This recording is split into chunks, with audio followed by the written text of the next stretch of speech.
Last time on Square Roots, we battle children for sport, slaughter a dolphin, help a man beat down his romantic rival, and murder a sentient plant with fire. Later, Gar informs us that we're evil. In retrospect, the signs were pretty clear.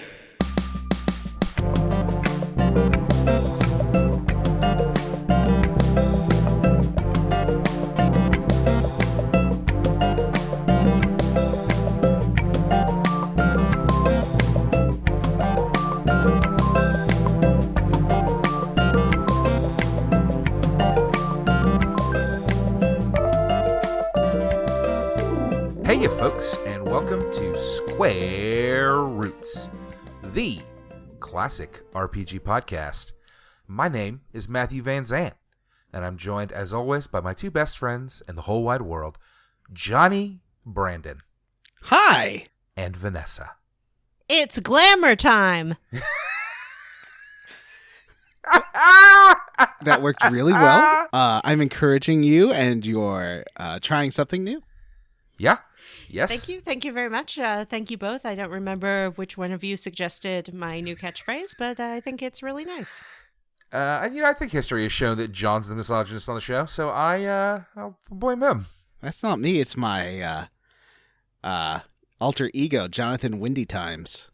Windy right. Times? Yep. Is that a fart joke, John? I hope not. You know, Right off the top, huh? when I was a child, my mom, who is from a place called England, where Harry Potter is from, would call farts Windy Pops, which led to me being disgusted by the thought of eating at Wendy's.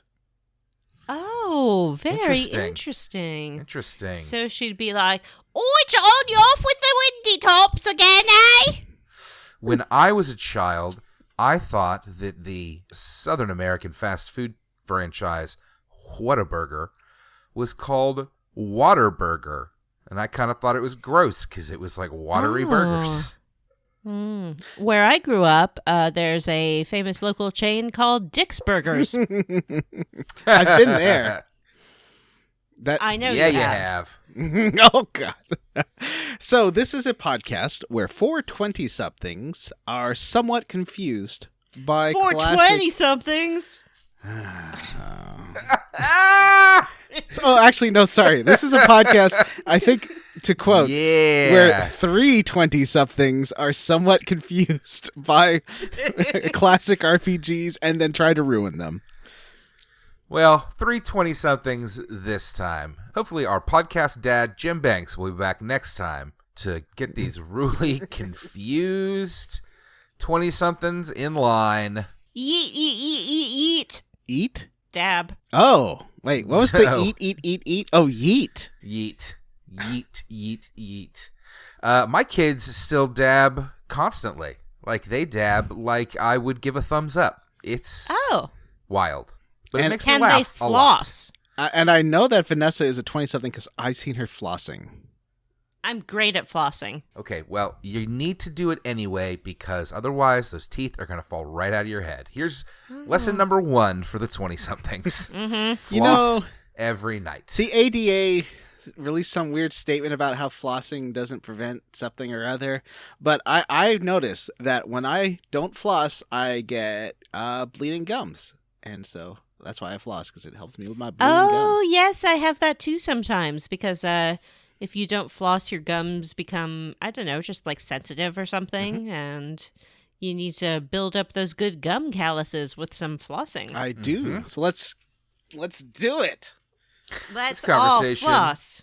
has gotten really gross, so instead of dwelling on it, let's just segue into our next segment, shall we? Before we talk about this week's classic RPG, Breath of Fire 3, why don't we talk about how we, the hosts of the Square Roots podcast, have leveled up? Who would like to go first? Me. Vanessa. How did you level up? I've been watching a television show called Nosferatu.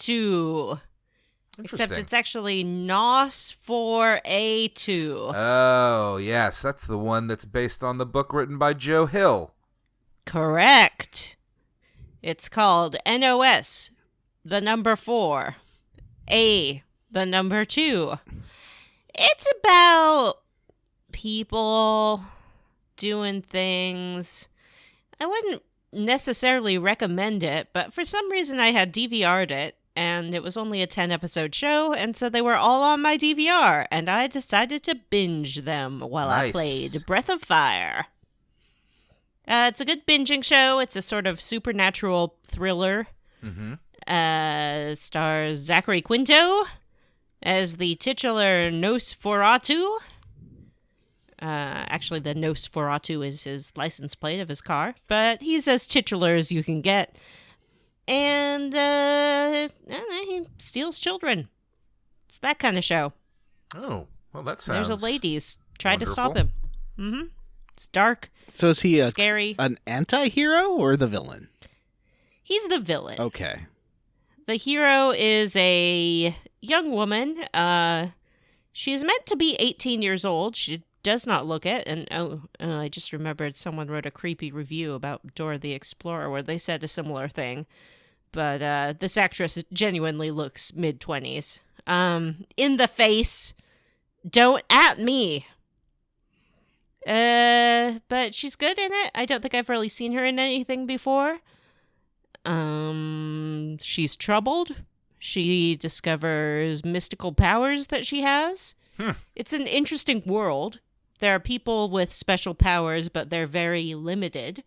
So each person can kind of do one thing. And I like that about it. And they're not spectacular Justice League level powers.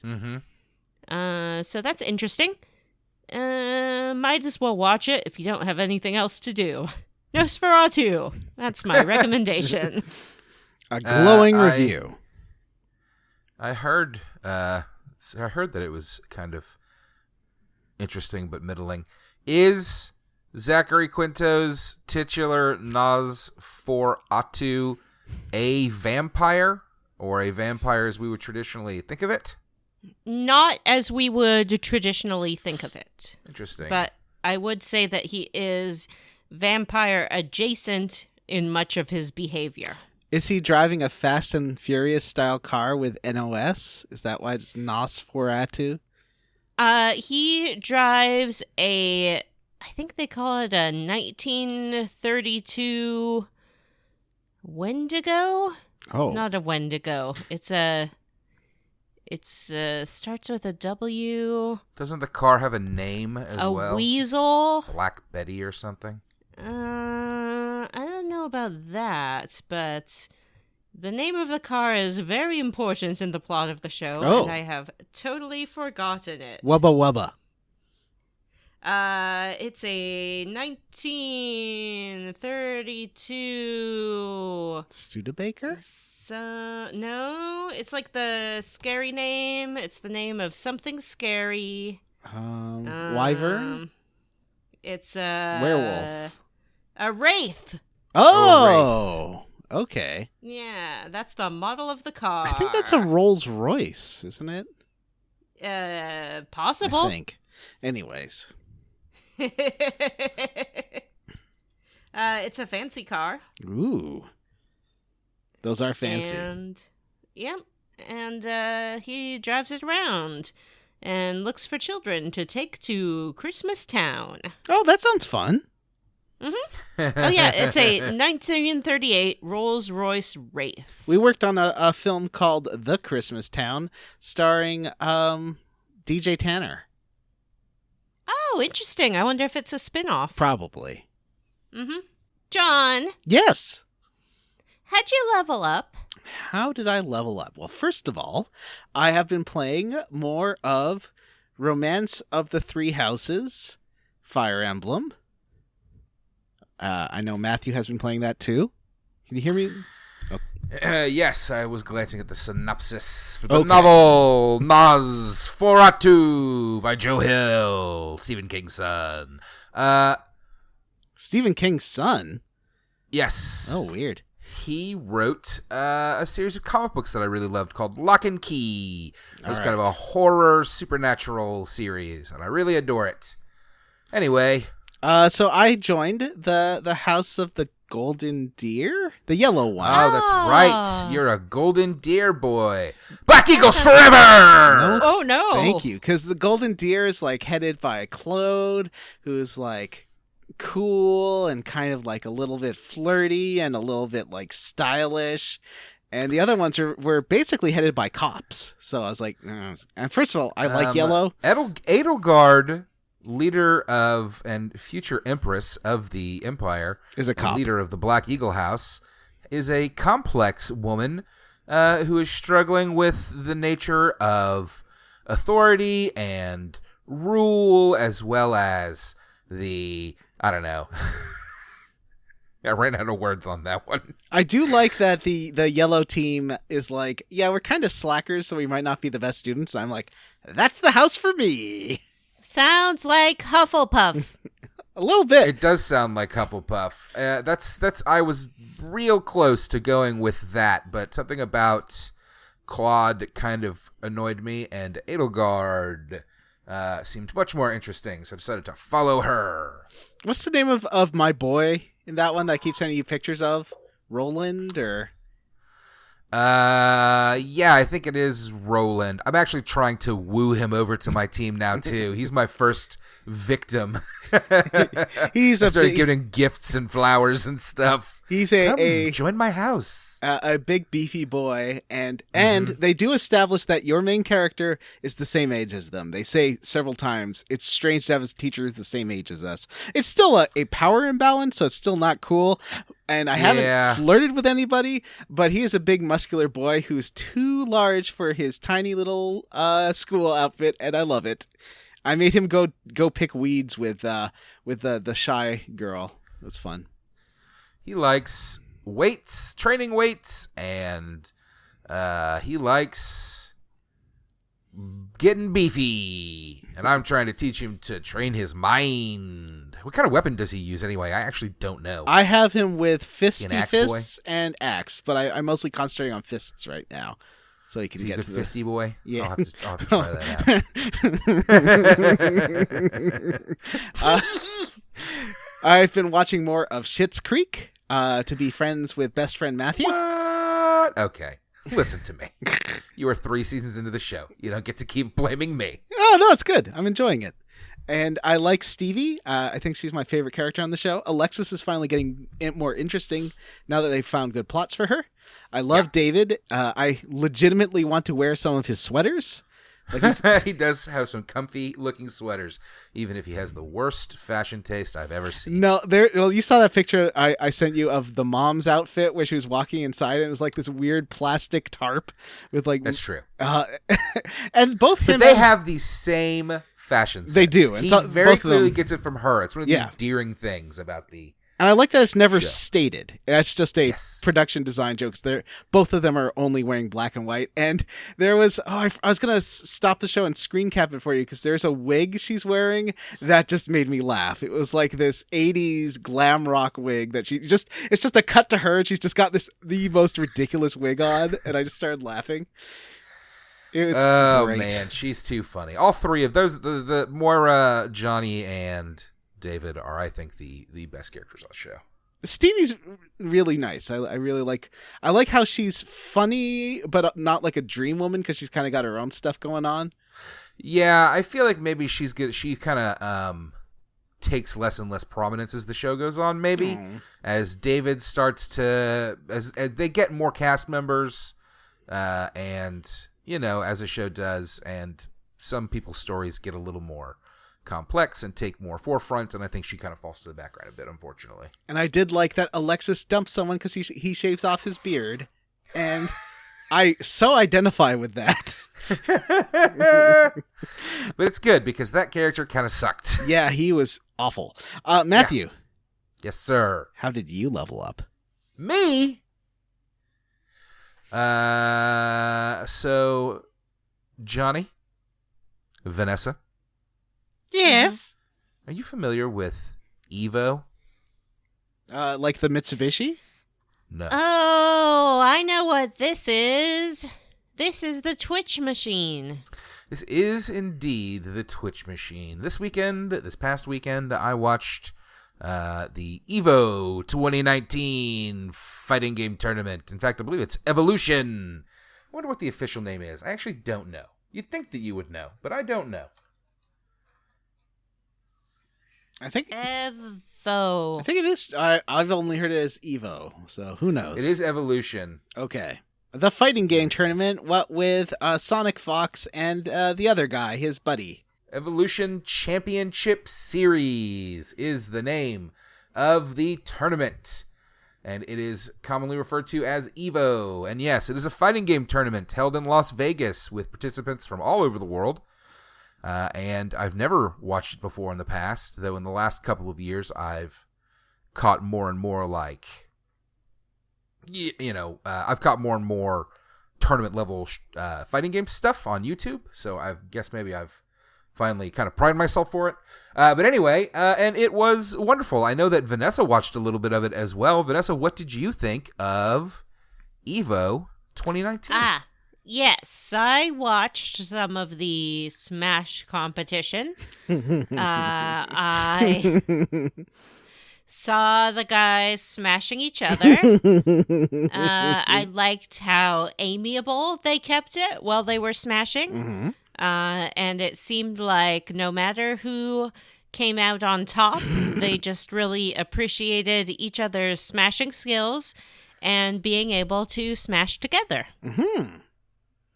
My children were home this weekend, and they were very interested in the Smash tournament. They've been playing Smash for the last couple of months.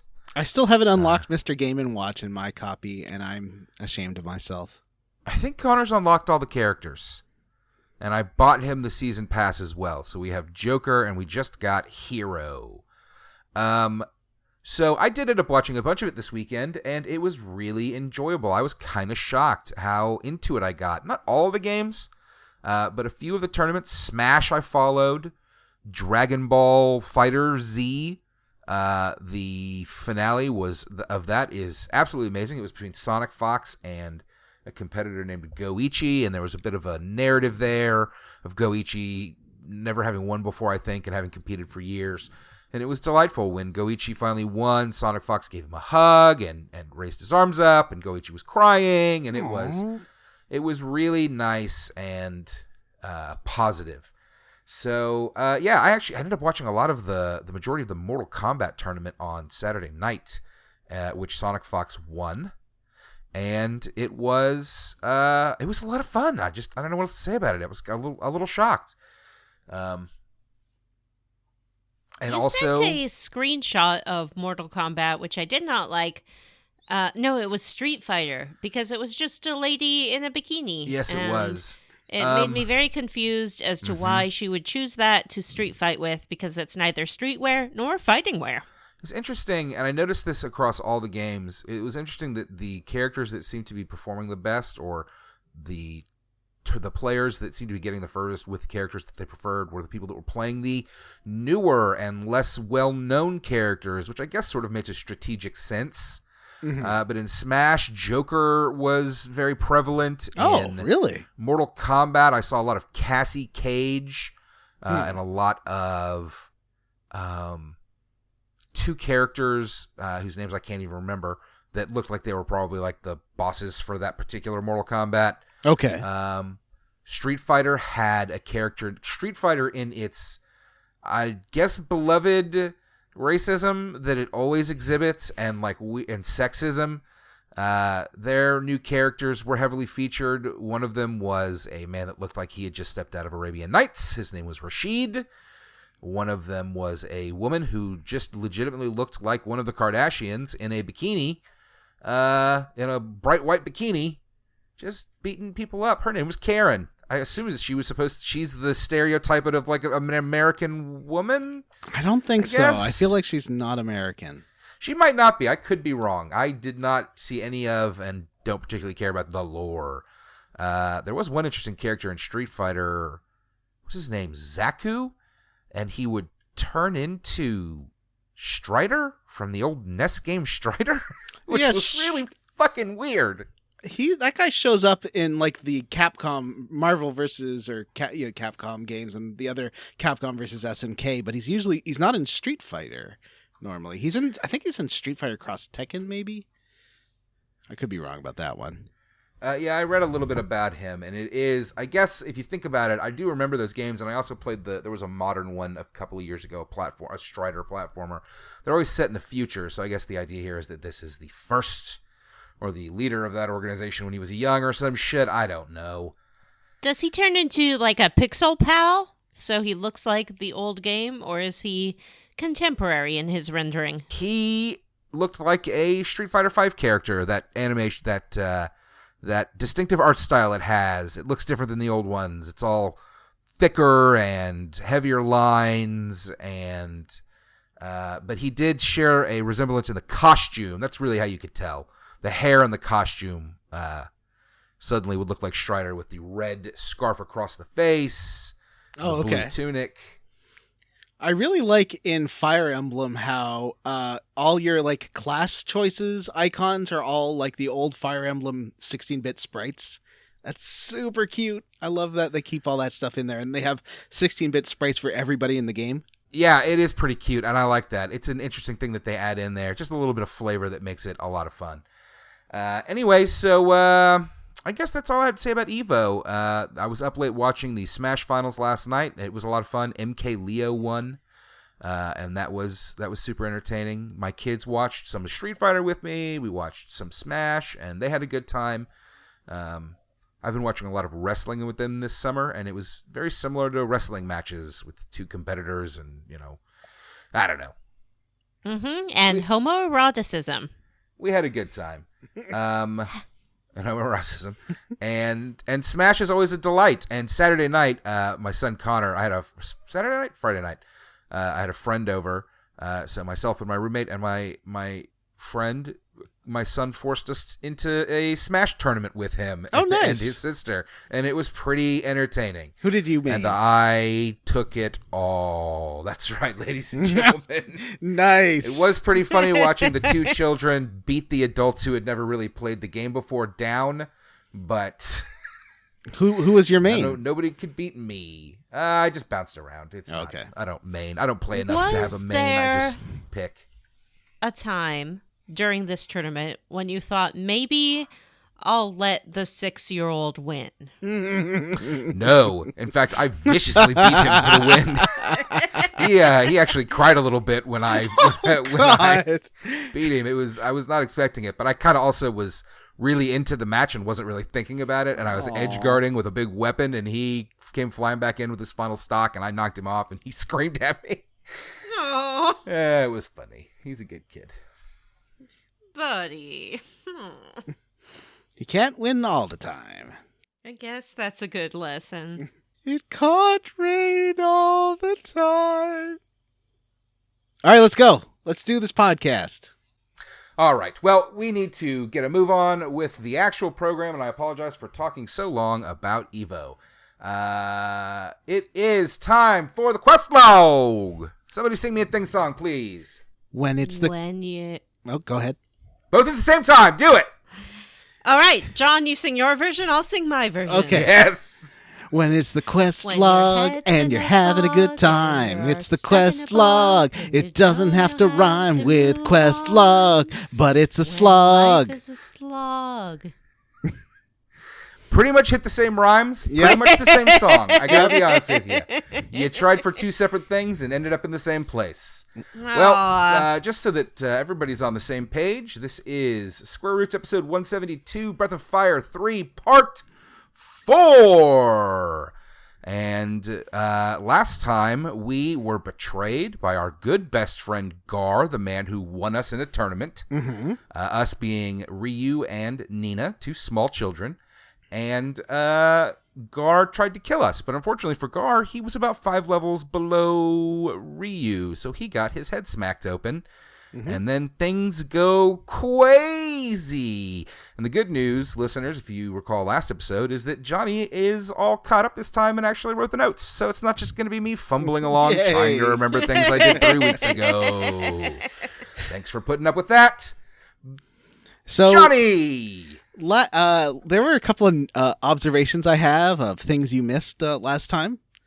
The first is that Gar is he's an Urkel guardian.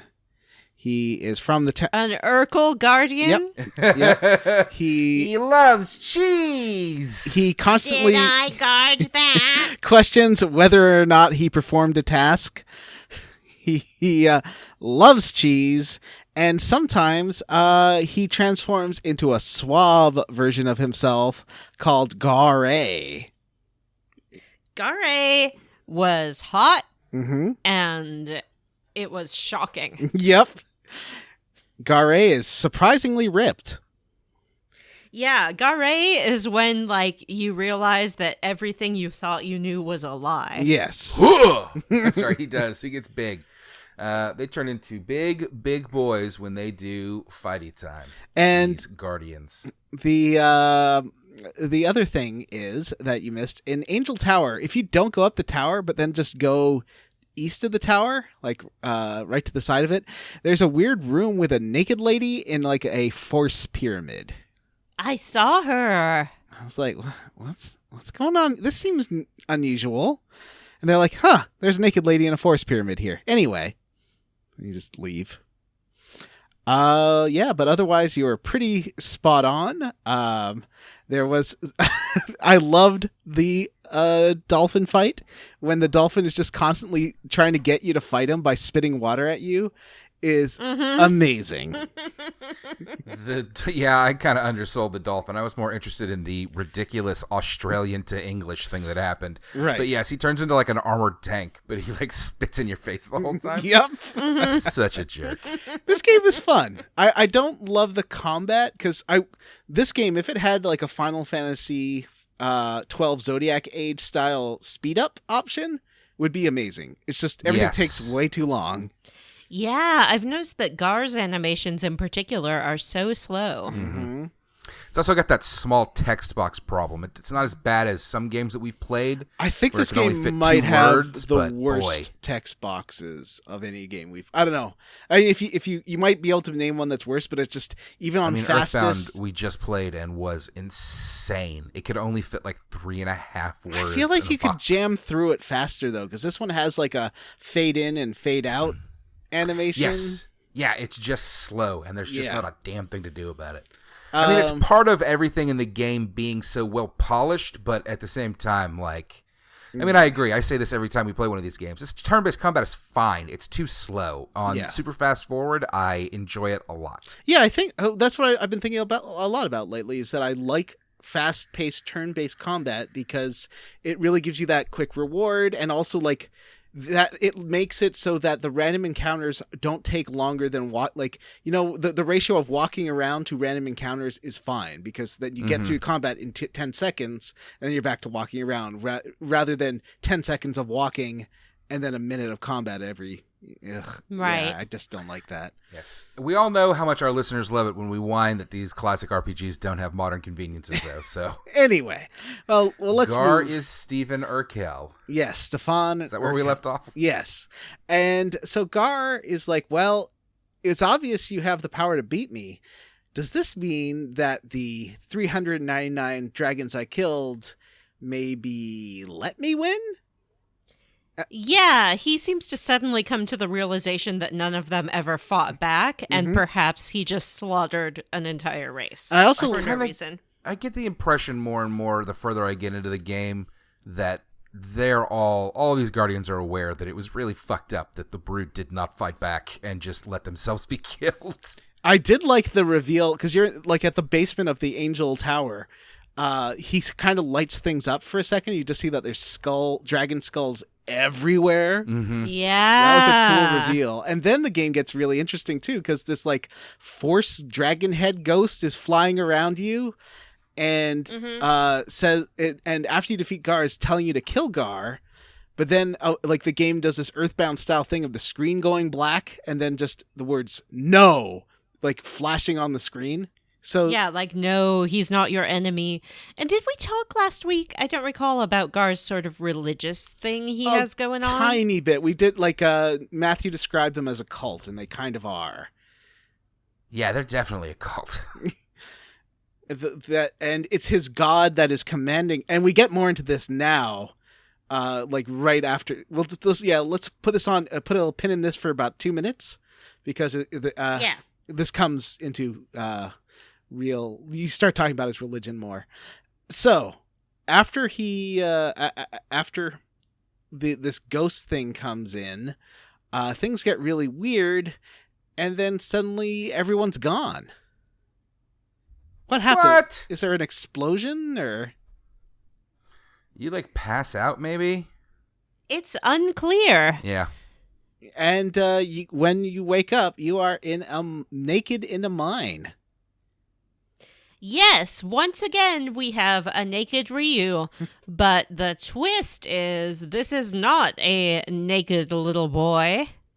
This is a naked grown man. Ooh. Let's say it's a naked teen. Well, Please don't.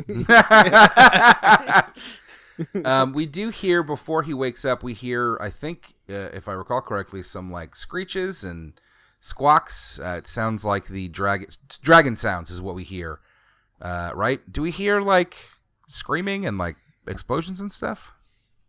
I think we do. yeah. Don't you get a flash to him like walking over charred bodies and stuff? Yes, but he's the whelp. Yeah. So he's done more charred bodying. Oh, I also let the game run on the title screen while I was doing something else, and you get way more backstory of Mogu and Gary, and I was just really sad. Oh. You just see them hanging out, like saying, "Is this a good idea?" What the fuck? Mogu and Gary from the very beginning are protagonists. Mm-hmm. So we're back in the Duana mine, and we're a dragon again, and we've run wild and fried the inhabitants of this mine again. Yeah, and apparently have been doing it for quite a while. Enough time that they've called in the Dragon Busters. By that, yes, I mean they have Gar. hired Gar to come and kill you. Gar finds you in sort of the makes me feel good. The Terminator pose when he arrives nude in the past. Mm-hmm. Ryu's doing that. He's heckin' ripped. I was trying to see his face, and I couldn't really, so it sort of just looked like he was a ripped body, a ripped neck, and then hair on top without an actual head. But I guess they did their best. It's a little spread. Gar is happy to see you, and he brings you a sack of clothes. Mm-hmm. Some weird clothes. Like this weird white coat that's kind of too long, and some like very... I guess Gar just doesn't have a great fashion sense. Yeah, Gar brings you some green pants, a red tunic, a thick brown belt, and a sort of lab coat looking thing. Did you notice sleeveless? Before the time skip, the Ryu's attack animation went through a change, because at first he was doing the look away, swinging the sword, but by the end, even as a kid, he's attacking better. Under what? Oh, yeah. I didn't notice that. I think it's I think it changes when you. Maybe it's after you fight Stallion, or it might even be after you save Nina. Yeah, there's some. It changes. Yeah. Yeah, his animations change a little bit, but now it's completely different, whole new character, and he's a little oddly dressed, but that's okay. At least he's clothed, and so then you get Don't love the adult animation as much as I liked the little kid, to be honest with you. Aw, yeah, like I don't know with Nina's. Well, we'll get there. I think there's some neat choices for the grown-up versions. But they put you into I don't like it when a game puts you in 2 dungeons in a row, but at least it does give you a save game area. Yeah, we have a room, but I was very low on supplies and things to heal myself with. I had a rough time with this boss coming up. Oh yeah, with that I found that boss was hard. Like he took me a while. It was hard. There is, I think did you get the Eldritch one that like makes your magic super powerful? I think if you just choose I think so. that gene, then you can use you can use your your heal powers on the zombie dragon. I think that does a lot of damage. But Interesting. Because it's using like the Final Fantasy healing undead kills them rules. But we're a tiny bit ahead of yourself. So yeah, you get this elevator. The first floor is just a exit that doesn't go anywhere. The second floor, and a couple of chests. The second floor is where you want to go with the Healy area. And there's a minecart puzzle, which seemed kind of out of place and annoying. It was an easy puzzle, at least. It was not like the hitting the lighthouse button. Did which you get the I had super trouble good? with, by the way, as well. Yeah, that was not easy for me. Did you The get feather the sword, super yes, good? Yeah, I love that it. sword is amazing. I found you want to like agility is the best stat other than maybe Ryu's AP. Like having high agility lets you do sometimes two attacks per turn and go before everyone else. And there's no downside to it. I'd much rather have high agility than high defense. Yeah, and the sword is a good damage sword as well, and is as light as a feather, I guess. Is The downside why is that it named has the way it is. wind magic and sometimes heals like elemental enemies that can absorb wind. Oh, really? I never noticed that. So, It does, because there's an annoying enemy in the... Well, I went to the dump where there's an annoying magic sucking up enemy that I couldn't kill. I had to run away. But you don't actually have to go to the dump.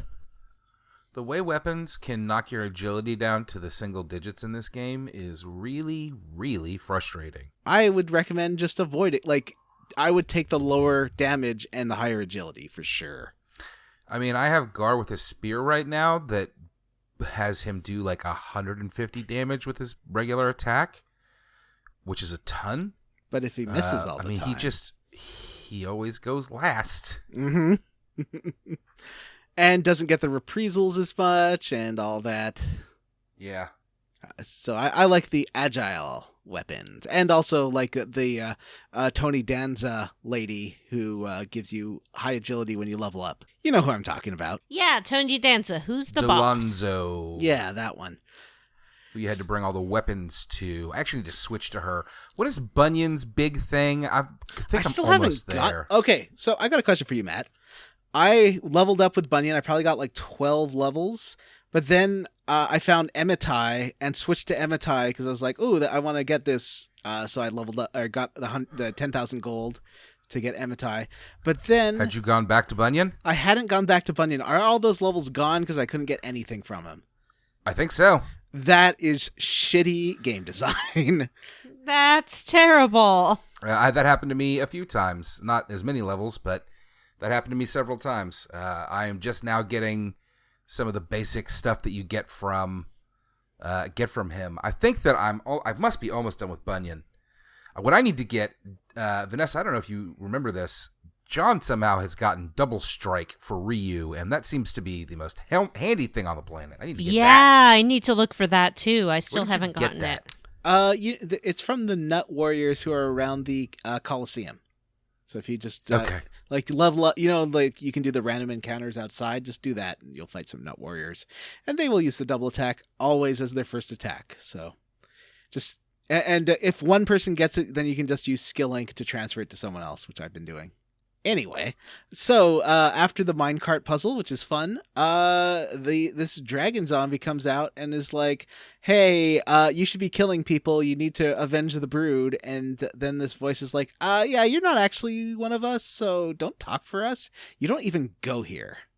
Yeah. Yeah, they're like, you're not even a real dragon. Yeah. And it's like this bony, dry bones turtle guy. It's like a zombie bone zombie dragon, and it almost killed me. Yeah, Yeah, A lot of me these too, things almost very kill me. bad. And I managed to scrape through some of these boss fights with a ton of healing herbs and just straight up hacking away, doing 100 damage a turn. It was Yeah, that's frustrating. what I did here, but I was saying to Vanessa that healing magic apparently is a good way to kill it. And I would suggest I stayed in the mines to get the 10,000 gold from Emitai. So I leveled up here for 2 hours, and everything's been super easy. I could just destroy everything with Ryu. What did you get from Emitai? Just the master Like he's a master, so now I'm boosting Ryu's MP or AP so that I can stand. Which one is that? Ematai, he's right outside the mines in a little cabin. He is the guy who was the con artist. And then he's like, "Oh, I just he's pay him 10,000." Yeah, he's like, just yeah. need I was 10,000 thinking gold. about switching Ryu over to him, but I wanted to finish up because if I can't remember what Bunyan's final. I'm gonna Google it so that our listeners don't have to hear me keep fumbling over. I've heard it's really good, and I am I'm letting Peco get it. So unless I hope Peco can. If there's something stupid like Peco can't learn these abilities, I am going to throw my PS TV out the window. Peco does definitely have a master that is designed, I think, just for him and makes him hella tough, from what I've read. That tree? I couldn't figure out what the tree wanted to become a master. If you to get the tree, it's go ahead. Wisdom seed, I think. Yeah. Oh, yes. I had one, but I used it. Oops. Yeah, they are hard to come by too. It's frustrating. I still have this fairy ring that I need to give to someone, and I haven't got that. I know it's for a master. It must be somewhere in the fairy town, which we do need to talk about. The fairy ring is what lets you go to the fairy tiara? No, I got a ring that's for a I know it's for a master in the game. I just haven't met that one that lost their ring. Oh, cool. So, so you get out of the mines, and the chief thanks you for clearing out all the bad guys. And you're like, yeah, who's this? He's like, who's this kid? And Gar says, it's not important. Don't worry about it. The dragon's definitely gone, though. 100%. Mm-hmm. And everyone's just like, okay. Yep. Gonna keep on mining all this chrism. And then we go down. Then you can leave. And Gar's main point now is okay, we need to go back to Angel Tower so we can talk to God and clear all this up because I'm real confused. So that seems to be the point of the game now, is that we're going to have a discussion with God. Yep, that does seem to be the point here. At this point, Gar's convinced us that we have to go talk to his God. That's a weird thing to be happening. Mm-hmm. The skill I keep trying to come up with the name of is Disembowel. Ooh. Oh. So far, I've got up to Super Combo. I only have Risky Blow.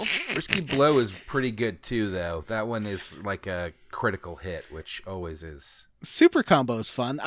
There's, over by Coliseum Town, there's that, you remember Drunk Big Horseman? Mm-hmm. Yeah, that's right. He wants you to get in 30 fights in a row without resting, which I thought I would have done, but apparently I haven't. So I need to go do that so I can get him. Apparently he's the best combat master. Well, look, Bunyan's a master in Breath of Fire 4 as well. Oh, cool. So, I guess the point now is that we're going to start walking back. And, excuse me. We head to... You are excused. They people in the mines warn us about heading down through Ogre Road because there is a tiger there that attacks people. When I heard about this tiger, boy, I knew right away what was in store. I didn't think about that. I should have put 2 and 2 together, or really 1 and 1. I think that's the level of this. Yep, this one's pretty fucking obvious. So I stopped by Sin City. There wasn't a lot there, just people being shifty. There's some stuff to buy at the town. I remember stocking up and getting nice and beefy gear here. Mm-hmm. I went down to Ogre Road, and this is a short little. I like that all the maps in this chunker, other than the plant, were one screen. Yeah. Every dungeon was 1 or 2 screens. This was or one big. Yeah. So I went down and on the way out of Ogre Road got jumped by a tiger. Oh no. And I destroyed it because I had leveled up too much and it ran away. It didn't. Boy, I'm not having a tough time with anything, but maybe I should spend an hour grinding. Yeah, I think in the volcano or the mines is a good place. You get lots and lots of XP. Anywhere where you have those zombie doctors that give you 200. Oh no, they give you gold, don't they? There's a couple of enemies that give you hundreds of XP. So Yeah, it's the volcano I went into last time, but there's a few good places where you can go. I accidentally went back through the volcano one more time when I was playing through it earlier today, and still managed to gain a level apiece, which was nice. I think everyone's over 20 now, even Peco. I've got Peco kind of leveled up a bit. Wow. Even the onion? Yeah, I love Peco. Golly. I don't use him at all. Nope. Oh, wow. I don't love you because you're a plant, and plants are for eating or for turning into medicine, not for loving. Can't I be your friend? Look, maybe I'm staring at some houseplants right now that do enrich my life and provide trace amounts of oxygen, but that doesn't mean they're my friends. They just live here in the house with me. Can't you take me to off-Broadway musicals? I want to make What you are you into interested a in stew. seeing? Oh, Vanessa. Oh. Sorry. Peco want to see assassins. oh, assassins! That would be great. All right. So, after we take care of Tiger Man, it's time to head to McNeil. But first, there's a pointless trip through a mountain where nothing happens. Yeah, I fell down a hole. Yep, me too. Yep. There is a hole. Yeah, I fought a few things, Mhm. but I like otherwise how- it just seems to be there. I like how once you've cleared out a lot of these areas, you don't have to go through them anymore on the overworld. You Yeah, can that's just really walk nice. Through them. That is very, very nice. So we head to McNeil, and a lot's going on in McNeil. Things have changed. It was fun. I walked around and was like, "What's up, everybody? It's me. I'm back." But nobody recognized me really. Nope. And I went and saw Bunyan, like, "What's up, dude?" And he was just like, "Ah, you again, huh?" And I was the same Yeah. stuff he always said. And I was like, "Really?" You're like, it's been I'm 10 an adult years. You now. don't have anything else to say? Apparently not.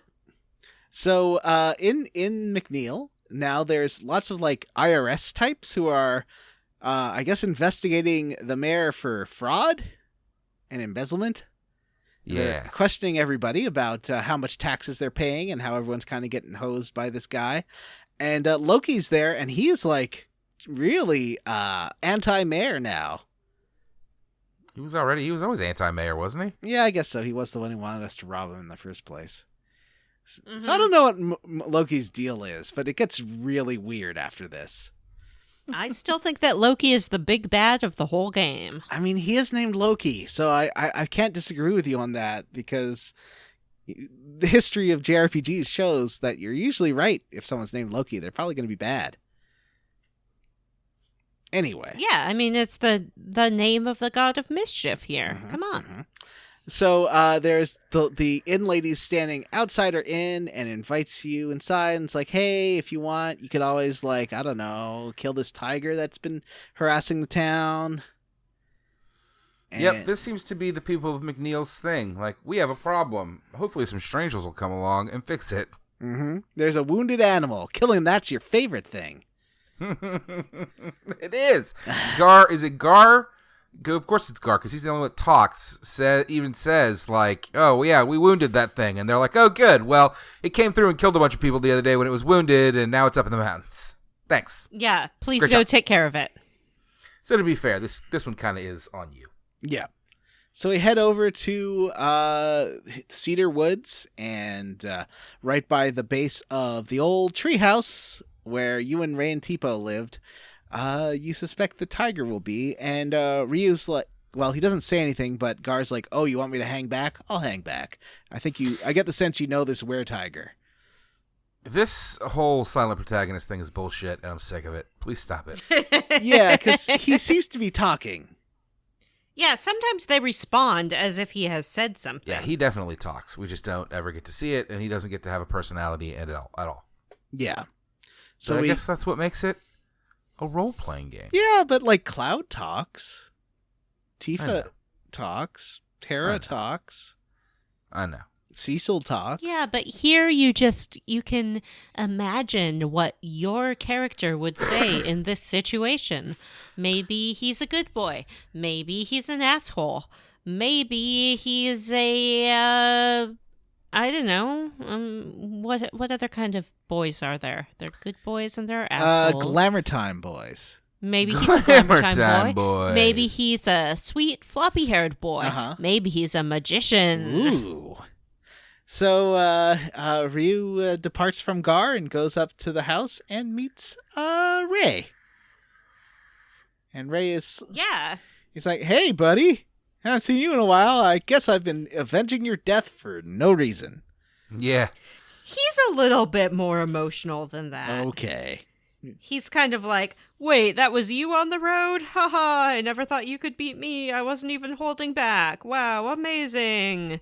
Good job. Anyway, I'm still mad with grief. Bye. Yeah, he's real mad about Tipo being killed. I had forgotten Tipo existed up to this point I because they Tipo stopped was your talking about him. brother. I thought this How whole dare you? Sin City thing was going to lead to Tipo being the big crime lord. That's really where I assume that Tipo is a pirate because no one's been a pirate yet, and someone has to be, so it's got to be Tipo. Shantis was a pirate, kinda. Who's Shantis? Shantis was the Floridian Bayard's woman. Wife, girlfriend. Well, Bade's For a girlfriend? few years. Are you That's true. talking about the young woman who heads up the Porters Guild? yeah, the Yes. Floridian woman.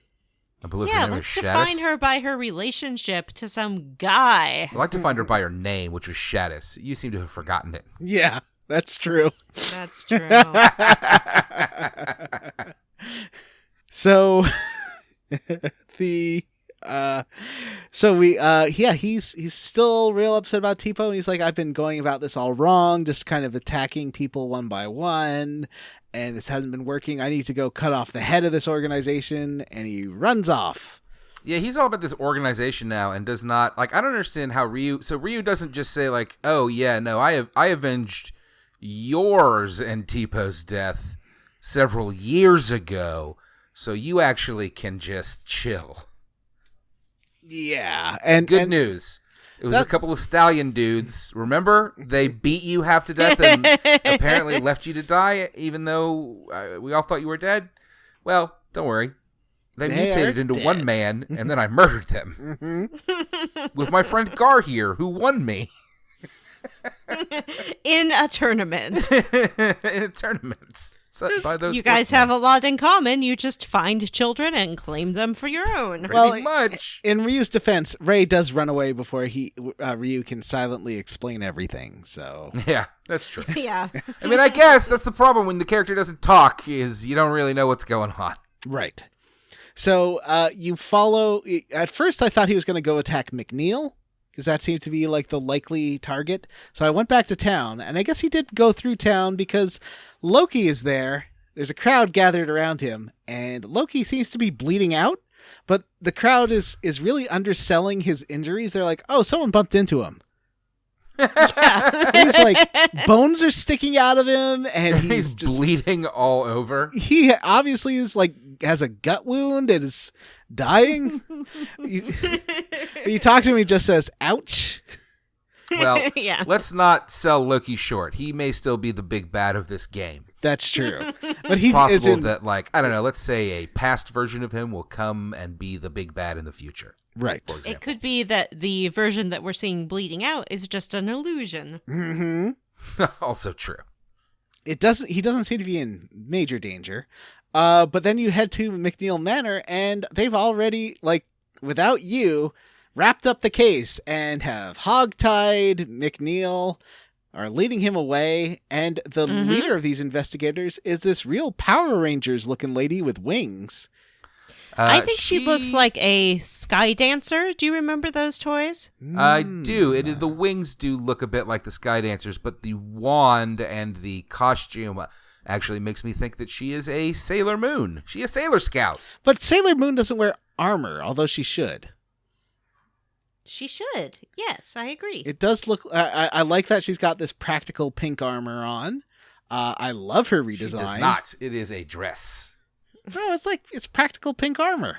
No, it is not. It's practical pink armor. Mm-hmm. It is a She looks red like dress. A sky dancer. She looks like you could put her on a stick, spin her around, and she would fly into the air. Is that like that viral video of this girl getting a Tinkerbell flying toy and it flies directly into the fireplace? Into the fire, yep. I love that video.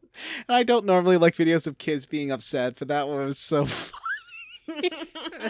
That's life, you know? Yeah. That right there. Oh, boy. So it's Nina. It's Nina's redesign. She's all grown up now and is fighting crime. Like a winged scout. Maybe she's you know the outfit that the samurai pizza cats are wearing? It's kind of like that. I do like her pixie cut hairdo. Mm-hmm. It's very practical. She has a sort of short bob now. Mm-hmm. She is in charge of this whole investigation. So she seems to be doing pretty well for herself, to be perfectly frank, and probably doesn't need to be dragged back into Ryu's bullshit.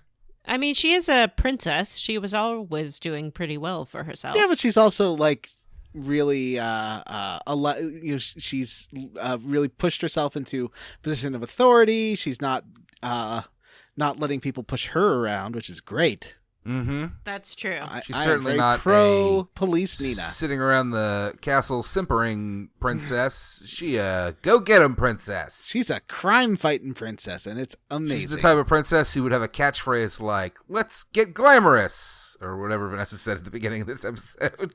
It's glamour time. That's Keeps right. morphing. It's glamorous time. Oh, it's more like it's justice time because she's like a cop. She is a cop, actually. Why you Yeah. gotta be a cop, Nina? The sooner we can get her back into our party, the better, because I miss Nina's sweet, sweet magic spells.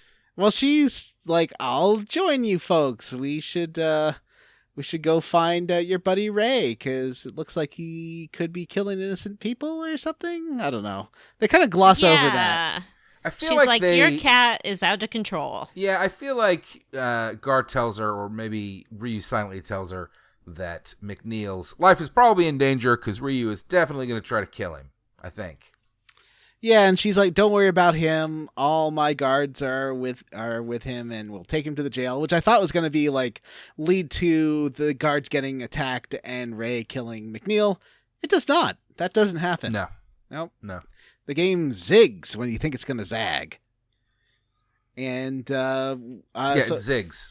Yep. By making us go through the rest of this chunker, which is literally just revisiting old locations and recollecting old characters. Well, we head to the to Sin City next because that's where the head bad guy of this cartel is, who I assume was Tipo. SYN City, we should clarify. Yep. You could maybe say Sign City if you want to. I didn't go there don't. before this instance, and so I missed out on a shopping opportunity. Mm-hmm. A shopportunity. Because when you get there, everyone's been murdered. Oh, no. And when you got there before, it wasn't like all bad people. It was, okay, there. I mean, yeah, it was just like sex workers and people just trying to make $1, you know, and It's definitely not that everyone has been murdered, though. I think there is like one actual body, and a few people have been scratched by a kitty cat. a lot of Yeah. people seem injured. There's one. I didn't talk to. Apparently, there's one guy. If you give him a healing herb now, you'll be rewarded later. I didn't talk to that guy. Did I? Interesting. Oh, I did didn't that. either. I thought I But that's talked just to 'cause- everyone too. I just did, just because I'm a nice person. I actually did too. Huh. And you go to the back where you couldn't get into before. There's a whole crime group there, but they've all been knocked down. But apparently, the big boss, whose name is 1 second, Mikba. Mikba is Mikba. has run away and he's heading off to the northern checkpoint. You might be able to catch up in time and save him. Yeah, Question they mark? want to save him so they can interrogate him Mm-hmm. and also give him a speedy trial, as is his right. Apparently. In this Beautiful. fantasy monarchy. So we head to the northern checkpoint and find that Mikba is being attacked by the shadow of a tiger. Bum, bum, bum. And Mikba is, I think, my fourth husband in this game? Mm-hmm. He's a big, beefy man who's carrying a couple of those jugs you see when, like, there's sort of historical Japanese stuff. There's always guys with these jugs, which I think is wine. Jugs, huh? And he's a big, beefy boy. And as soon as he gets into a fight with Ray, and Ray's like, I'm going to kill you. And he's like, well, not if I kill you first. And he turns into I would call it like a dragon ogre. Yeah, which is very surprising because I believe that Ryu's supposed to be the last and only dragon. He wasn't a dragon, though. I think he was a dragon-ish guy. Yeah, I mean, there's a lot of people transforming into big buff ogre monsters in this game, Ryu included. Yeah. And Gar, and Ray a were-tiger. So I guess we didn't really mention this, but I guess this must be what Ray was talking about way back when we followed him up the mountain. He was like, damn it, I could have done it by myself. If only you dumb kids weren't around. I would have turned into a crazy were-tiger, I guess. Mm-hmm. Unfortunately, his were-tiger form gets knocked out by this bad guy in one hit. Yeah, it's not great. Nope. Like, for all his boasting about being a were-tiger. Yep. Well, It's just kind of okay. He is injured still, I think. Well, he's knocked out of the fight, and you have to use a raise dead spell on him if you want to. Like, you basically fight this guy. So the first thing I did was raise Ray from the dead, and the first thing Ray does is kill Ryu. Oh, no. Cool. Yeah, I don't know what's up with that. I don't know if this is always like this, but it seems like, at least in this boss fight, when Ray is in his tiger form, he kills whoever. And that kind of sucks. Yeah, he out of control. I haven't used it in the game yet. Can you use it? I don't know. I guess we can talk about that in a moment. I think there is a transform ability. I just haven't used it because it was killing all my guys. Yeah.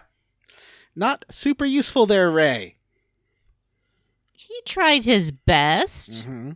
So I just let him stay dead because he was too much of a liability alive, and then I transformed into a dragon and just, well, actually this wasn't I did have a ability. I can't remember which one I used on this guy, but yeah, I think I probably transformed to like strong form or something and just kind of knocked him around, and it was not a hard fight. But you said you've been having issues with these kind of battles, Matt? A few of them. I mentioned the dragon zombie was one, and there was one in the last chunker that I had a similar problem with, that I had to really grind to finally get the kill. But I think in this one I just combined a couple of Ryu's dragon genes and turned into a big old dragon and used that on him, and it worked pretty well. That does seem to be the answer to all these combat puzzles, is turn into a dragon. Yeah. Vanessa, did you do this chunker? You're right here. I am doing it as we speak. I need to do some experimenting or just do some reading and figure out the best combos for dragon genes. I'm still not quite sure how to get the best results, so I tend to turn into just a plain old dragon and don't do quite as much damage as I know that I could be doing. Well, after I killed this guy and he phased out of existence, which was interesting, this game sort of like seems borderline. You know how you can tell when a game's like E for everyone, or where there's not really any violence? This game mostly seems like that, because it seems like people are just ouched when they're actually injured, but sometimes there's a lot of gore. It's really inconsistent. But then after doing this, it cuts to a camp scene where Nina suggests that they go. She's heard there's trouble at the plant, the one where Dr. Pallet used to work. And how about we go over there, because solving that crisis might make her dad like everybody. Because right now he just assumes that all of her friends have kidnapped her again. To be fair, there is a history there. No one ever kidnapped her. They did go off with her. But she probably keeps running told away. him they did, to get out of trouble. But she's all grown up now. She can kidnapped. do whatever but I guess they need the passport is the thing. So she's like, okay, we'll do this good deed. We'll go to the plant, talk to Dr. Pallet, and sort everything out. So we head over to the plant, and guess who's there? Onion? Nope, Momo. Oh. Momo. She's there with Honey. I kind of like this characterization of Momo. She reminds me of some people I know who aren't very good at expressing emotions, because she sees you and she's like, oh, I hear you. Cool. I feel like she's kind of maybe socially awkward and not best at expressing herself. Mm-hmm. So she says hi. She talks about how Dr. Pallet's been missing for a while and no one knows where he goes when he disappears. And she also says that Onion Boy is around. He's hanging out by the tree all the time. Oh. So why don't we go talk to Onion Boy? Let's not? What? Is that an option? Can we Is just that an not option? go I would talk like to that Onion be an Boy? option. No, because you need Onion Boy to do the next dumb puzzle minigame thing. If you say so. So you go to Onion Boy, and he's hanging out by the tree. He's real happy to see you all again, even if he can't express it.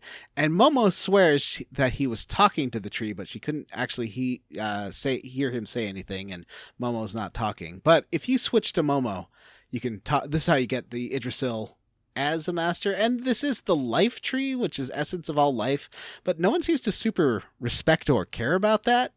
They're like, oh yeah, Oh. that's the root of all life, Idrisil, anyway. What a powerful metaphor. Mm-hmm. And so then you can head back to the plant, where Momo suddenly realizes something's wrong because everyone's like hiding, and the plant is under attack. There's been explosions in reactors. There's chrism gas everywhere, filling up these Oh, no. greenhouses. And there's a bullshit minigame here about throwing rocks into greenhouses to break their windows. That is terrible. We'll talk about the mechanics of it later. There's only 2 of these warehouses you have to hit. Yeah, this took me a minute, and I was not thrilled. Yeah, this took me about 25 minutes or something. I was having a lot of problems with it. Anyway, so you break the glass, and then suddenly there's explosion sounds and gas coming out of the reactor. You open up the... Momo blows open the reactor door with her rocket launcher, and you go inside. And inside is a secret high-tech base full of yesterday's technology, like old advanced civilization technology. Oh, one of those worlds. I think every JRPG is one of those worlds. Yeah, it seems like. But it's also a fully operational research base that has A fully operational research base. That has Soon been- they will feel the might of this fully operational research base. so much research, Jedi.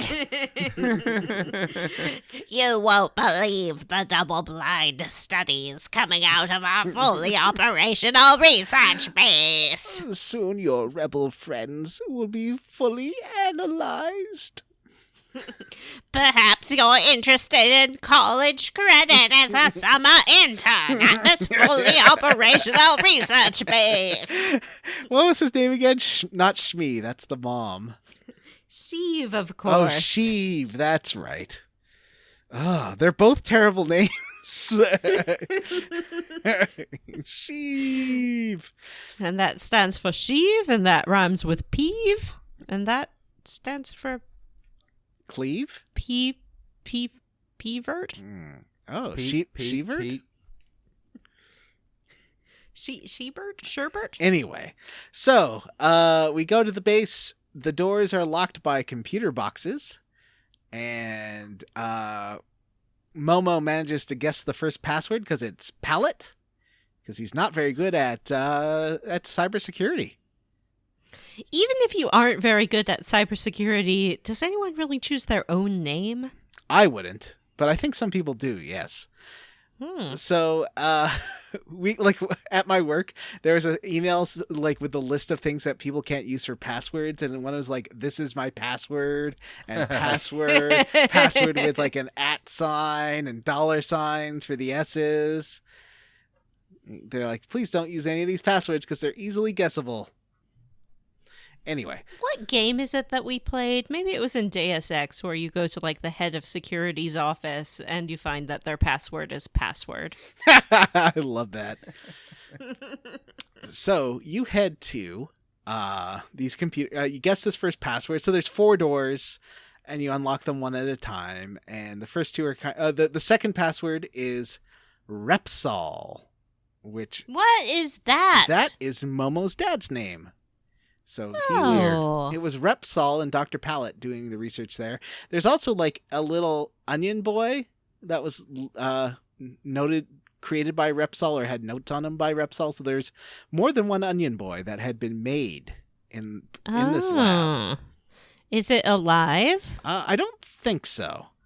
There's a little mechanic for this basement where you have to find the boy, and it's hidden by, you have to like turn the camera to find him. And you only have a certain amount of time because if you spend too long, you run upstairs because the chrism gas is going to kill you if you don't. But it doesn't actually kill you; it just makes you restart at the bottom. It's a little annoying. So you just choke on the chrism. Yes, just too much chrism, just filling up your lungs. Ugh. And the third password is AA. It's just something you find on a note. There's a puzzle involving reading numbers and then figure out the right order from highest to lowest to get the final password. It's Which is? I'm not gonna. That's like just a bunch of random numbers. Oh, okay. And I think it's 1, 3, 2, 4, 5 because it's like you're saying which one is first or highest number to lowest or whatever. But I think the answer is 1, 3, 2, 4, 5. Anyway, before you get to door number 3, you do fight a slug that's over a chrism vent and is getting blasted by chrism and turns into a giant slug. Blasted by chrism, huh? This is in door 3. There's a vent you can walk over that takes you to, I think it's called Focus. It's a Focus brood crystal. What are they called? Genes? A Focus gene. And just alone, this is the single most powerful gene I've found. Oh. The focus gene? Yeah, because if you just use that, and it's got a 5 AP per round rate, or 5 or 7. It's really easy, low cost. It has an attack called Aura that I was on this slug boss. I was doing like 900 points of damage per hit. Oh, it doesn't look like I have that. Wow. Where did you find it? It's in the plant? It's in the underground base, and it's you can go back there. It's I think it's through door number 3 when you're walking in the scaffolding, and there's like one little area that goes off, and it's on top of there. And what's it called? The force gene? I think it's Focus gene, I want to say. And it turns you into this like karate ninja dragon, like a sort of humanoid dragon that's just super, super powerful but has low HP. And I destroyed that thing in like 2 rounds. It was great. Oh, man, so I got to go get another. Wow. I have been hunting these things down, and I do have a ton at this point. But like I said earlier, I don't really know the combinations very well yet. But it does seem like this is going to be more and more important going forward with these big bosses, is knowing what genes to combine to get the right form. I have a feeling this one alone will only be useful for like probably this boss and the next couple of bosses. I was looking through it, actually. That's the warrior form, and it is pretty good, apparently. Yeah. I didn't realize that you could get that yet, which is really frustrating. I have to go back and fucking get it. And I'm in the middle of a dungeon. We haven't talked about it much. The genes, you find them around the world map for the most part, or around the maps as these purple crystals, and like a little text box pops up when you find one, and it's like the chrism reacts to the brood genes within. Ryu screams or some shit, and He hears the voices of the brood, and it fills him. You get all these Yeah, it genes. does. For example, you start early on Flame. I also found Frost and Thunder, Shadow. Some of these you just get as you play the game. Yeah. There's one called Defender, Eldritch, Miracle, Gross, Thorn, reverse mutant. One is just question mark, question mark, question mark. One is fusion, which apparently lets you fuse with the other members of the party. To create like mega people. But anyway, you mix and match, and there's different forms that you can get. So the common one is, particularly early on, is the whelp, the little tiny dragon that Ryu is at the beginning of the game. But then after that, there's like a full-grown dragon, and then there's the big fat froggy-looking dragon. And I like that fat dragon. There's the warrior form that John mentioned that's kind of just Ryu with like wings and horns. And there's a few more, Tiamat, Kaiser, some of these that are like big and beefy, and I don't know. I haven't really gotten to them yet. I'm excited to try them out though. Vanessa, what are your favorite dragons to be? I like fat dragon. I like joined dragon. I don't know what it does, but I like the idea of combining everyone into one fat dragon. I tend to choose defense dragon a lot, which I don't know if that's the best choice. Mm-hmm. I don't know. I haven't really mastered dragoning at all. Yeah, me neither. I've been kind of looking through some facts and stuff as we've been talking. But it's complicated, and I don't have that focus gene, I think, is used a lot. I'm going to have to go back and get that. So John's an asshole for just happening across that, is the point that I'm trying to make. Mm-hmm. I feel like I've missed a lot, but I also feel like I've explored a lot, so I'm confused.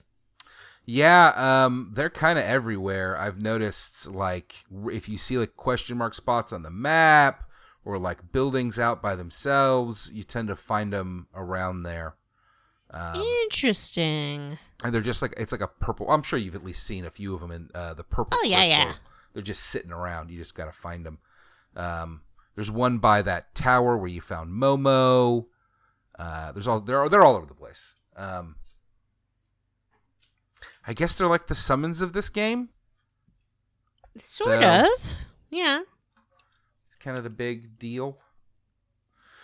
So anyway, let's talk about the plants. It's annoying. So at the end, you get through door number 4, and finally there's Dr. Pallet. He is there with his machine. Mega Man? Sorry? Mega Man? He's building his little robot boy. No, not this case. We hear him talking to his machine, so we know his plans. Basically. Yeah, he is definitely talking to himself like a crazy person about how he's going to, like, bring his dead wife back to life or something. Mom. Oh, sorry, his dead mom. He's bringing his dead mom back to life. He worked with Momo's father, using a combination of Chrism and the juices, the sap of the Yggdrasil, to create life, and that's what all these mutants, including Peco, are. The failed experiments, but they hadn't quite hit on bringing the dead back to life because Repsol wanted to bring Momo's mom back to life too. But unfortunately, or fortunately, Repsol realized, hey, this sucks. Let's not keep doing this. This is against nature, and decided to instead do GMO crops with the Chrism and do good. Except that kind of didn't work either. Yeah, Pallet didn't let it go, and after Repsol disappeared, he got back on his bullshit. Yeah. And now he gonna bring his mom back to life. And then he sees you see him, he gets all, I love there's a line where he's like, so his mom's, I guess, you never see his mom, she's inside the machine. And he's like, well, our research is going pretty well, and I'm almost there, but I don't want you coming back as a stupid onion now, do I? And wow. Yep. Yeah, he's not very nice. No. But when you discover him, he chugs a vial of something, and it turns him into a giant mushroom brain. The life juice / Chrism mixture. And he turns, this silly big mushroom brain thing. Once again, I used that warrior gene and just destroyed him. Like, I completely obliterated him. This was another one that gave me trouble. I had to grind through his last 2,000 or 1,000 HP doing minimal damage and just keeping myself healed and like undoing his status effects and stuff. It was really frustrating. Well, I obliterated him. And that was the end of Dr. Pallet. He dies, and he does not save his mom.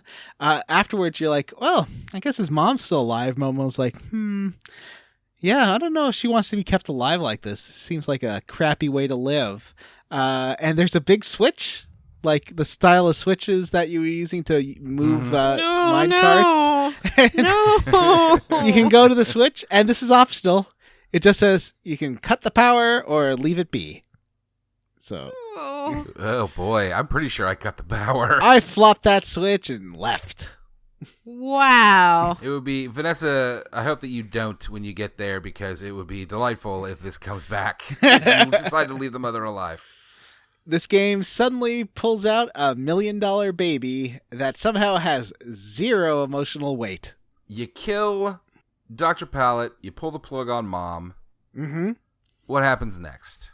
Next, you head out, and now you've done a good deed, so you decide to drop off Nina at the front gates of the castle so that she can get you a passport. And she's like, oh, Ray can come with me. They don't know Ray, so it'll be fine. It's not fine, though, Nat. It's not. No. They recognize Ray during yet another fancy dad dinner. And Yeah, and once again, he's all like, sure, I can give you passports. This is all great. Everything's great. This Ray kid seems great. Yep. Wait a minute. Then he recognizes Ray somehow. How does he recognize Ray? One of the guards recognizes Ray from, I guess, his previous life of crime.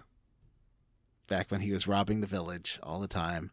Ah. He was doing that. There's a pointless section where you're giving Ray a tour. And of the castle as Nina. She's like, oh, I'll show you around. Here's the kitchen. Here is the prison. You see that McNeil is still in prison, doing fine. And here's a weird room that we keep locked. But Ray, you know how every character has unique abilities? Ray's ability is he can unlock locked doors. So there's that one door you can't get through in the basement, but he can open it, and you see that there's just a weird device there that you've seen in the basement of a bunch of other buildings, looks like a big bronze bowl. I have seen those around. But you pay no attention to it and go to dinner while the dad was this is all while the dad's prepping the passport. So during the dinner, the guard recognizes you, and they're and also before dinner, Nina talks to her mom, and her mom gives her yet another guilt trip about how she should be staying there, not running around. It's very improper for a lady to be doing these things. And Nina Detecting? Yeah, she doesn't want a like police officer, detective, problem solver daughter. But she's going to be queen. She has to learn how to do these things. I know. Someone tell the mom Yeah, the mom that. gets real overbearing here, and she's like, young lady, you're never leaving this castle again. Mm-hmm. So during dinner... It's a little wild to say to a woman that just wrapped up an investigation, like a teenager that just wrapped up an investigation into a corrupt official. Yeah. So then during dinner, there's the reveal that Ray is a thief, and he's like, hey, okay, I'm a thief. I admit it, but the rest of them, they're really good. Ryu is the best person I've ever met. He just wants to do good. You can arrest me, but let the rest of them go over there. But they, I guess, want to imprison him.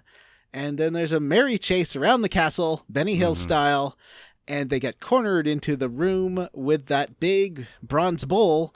And suddenly Honey, who has been running around again, shows them how to operate this teleporter. Mm-hmm. It's a teleporter? Mm-hmm. Teleports Whoa. you out to the outskirts of the city.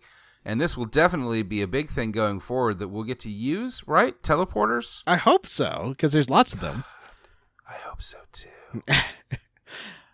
But until then, I think that's the end of this chunker. We did it. Yay! Johnny John, where are we playing to next time? John has a look of panic on his face. I don't have the answer to that question either. So before we talk about that, let's talk about John's bullshit minigame corner. All right, Matt, why don't you figure that out while I tell you about a bullshit minigame? Oh, I don't know. Actually, no, because I need your help with one of them. So there's the one where you have to be Peco throwing. You have to like knock bricks, and the idea is to run into them. But there's one You where have to go kick rocks. They're like, go kick rocks, Onion. And he does. But the problem is there's one where you don't have enough room to kick it properly. But then I had to look it up, and apparently if you run in circles, that counts as running in a line. It was really annoying and took me several tries to get right. Yep, it's a huge pain in the butt, and it took me a little while as well. It's a real dumb mini game. And you have to kick rocks into the roofs of greenhouses to break them so the gas can escape. But you're inside of a plant, so you're just letting the gas out into the plant. Yeah. And also there's conveyor belts. If you want to reset, I went into that furnace room to reset, but I had to like turn off 2 conveyor belts in order to do that, and that was really annoying. It was not a great time. Nope. And the other one is, I just started this. There's like a Yakuza-style village building game with... Yeah. What's with that? These fairies are like, we too stupid to take care of ourselves. Please give us tasks to do. And then there's a weird little mini game. And I can't seem to get more fairies. I don't know what I'm doing wrong. I need more fairies. Do you have to put them off to the side so they'll bone?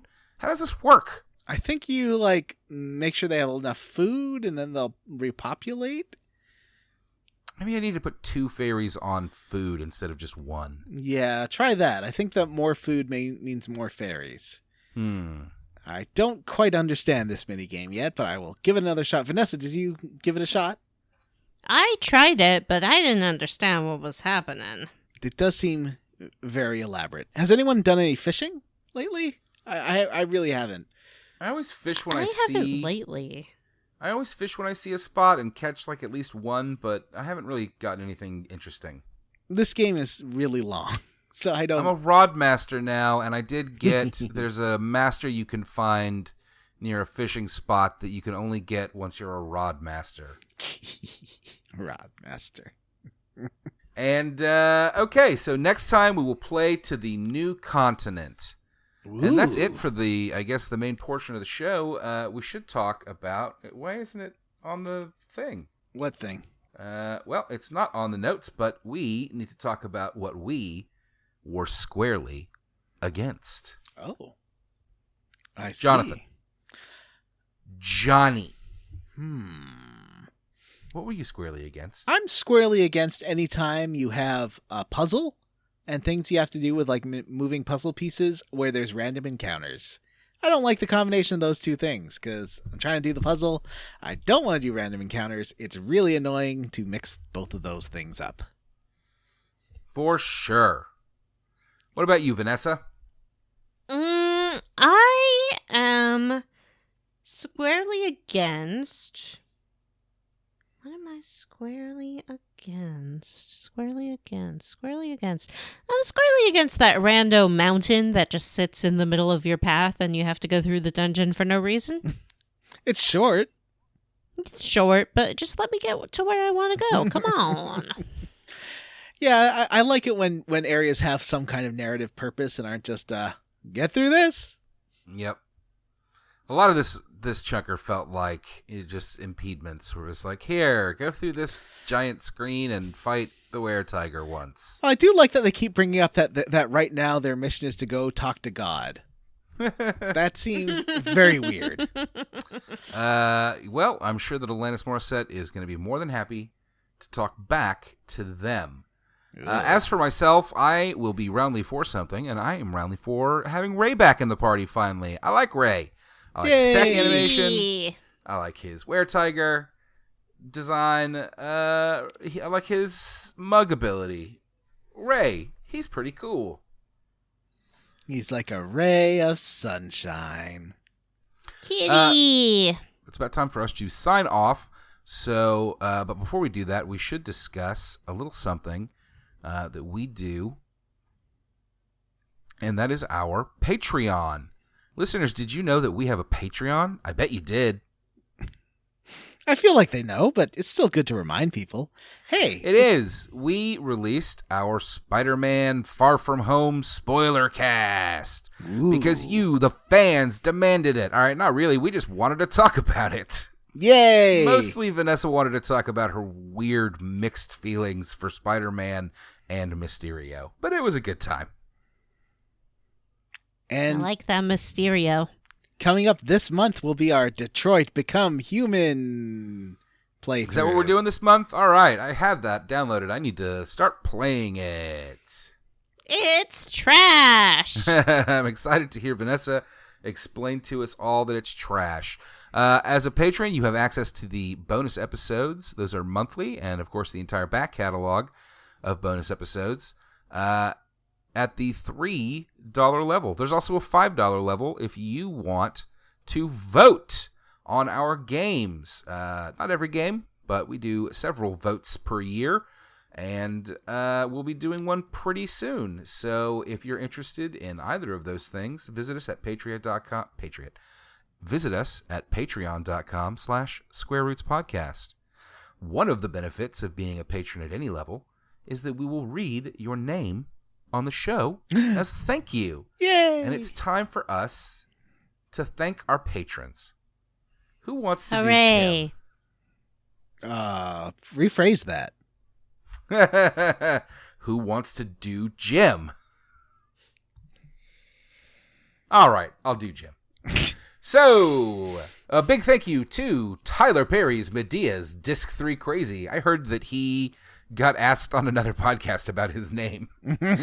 That's funny. Gregory, fine, say everyone's name, at least it annoys Matt. Brady A. Berman, Rusty Kamada, Joseph, Wonder Swan, Chris Pignac, DJ Jethro. That's what I'm going with from now on. Kyle, Paul Bursch, Ron, Devin Sloan, Brian Stone, George Brady, Florian, Jonas Kramer, Miguel Torres, David Shook, Randy Pierce, Vanessa's mom, Bobby Midkiff, Just Jerry, Eric Garby, Ross Hartley, John Kissick, Patrick W. Bears, Label Sack, Vanessa's actual mom. I don't know that that's true. That is, Aaron I Bachman, renamed that one. That is Julia Vanessa's actual Zanella. mom. Stop looking at me like that.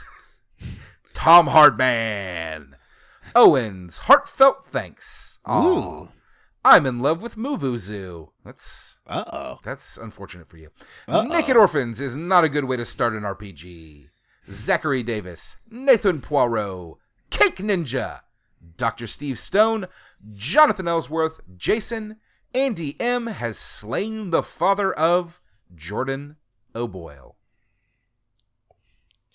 Majora's Mask or We Riot, Worcestershire Sauce, House Black Eagles for Life, Fuck yes. Benjamin Avner, I Jake suspect that's Dickerson, Mac Jorgensen. Stephen Crock, Kevin Shipley. I am the best people mon maester the world has ever seen. Fuck.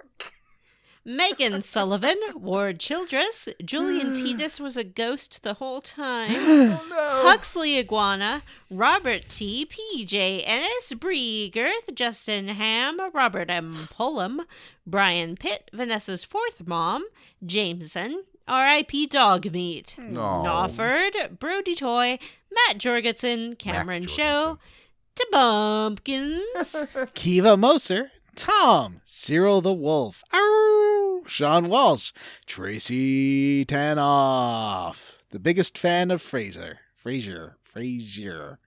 Stephen Paget, Andrew Granieri, Jared Collins, Jim's Appendix is not a fan of Race Jenkins, Oh no. Samu Mitchell, Mary, Queen of Scoffs, Alex Dillard, James Hostetler, Mishi Draws, Wash in the Wind, Stu Skeel, G. sings. Bailey, Sean Gonzalez, Andy Best, Jonathan Lee, Reddit is Harold Lauder, and Arg!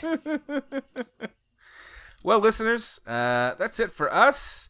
If you would like, please do send us an email. The email address if you would is... please do. There were some commas in there. It's squarerootspodcast@gmail.com. And if you are not interested in emailing us, but you still want to talk to us for some reason, you can find us On Facebook, at our Facebook group, the Square Roots Podcast Group for smart, cool, very attractive people, and or tweet at us at Square Roots Pod. Thanks to Stephen Morris for his covers of Country Living, Can't See You Clearly Now, and Cedar Woods.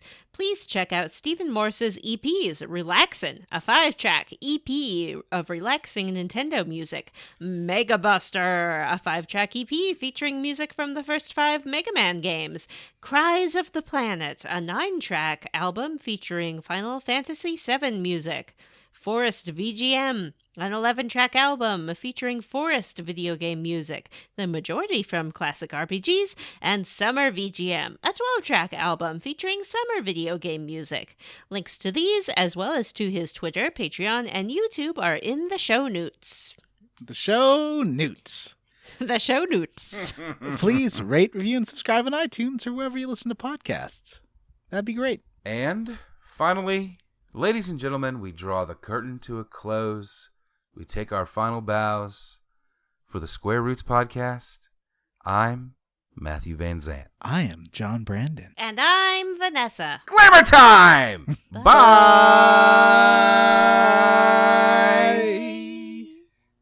Glamour time!